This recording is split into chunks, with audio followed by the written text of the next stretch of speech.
In front of me is iPad Pro 13 and today I would like to show you how you can change default apps. Begin by opening App Store and downloading your new default app. In my case, Chrome. When it's ready, go into Devices Settings.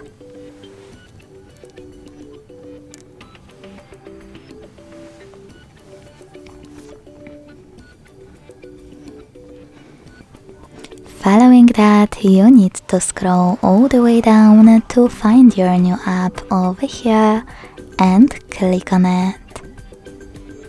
Then click on Default App section and click on your new app to apply it.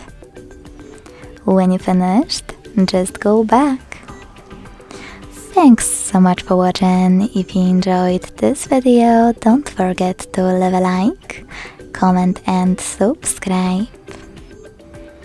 Bye!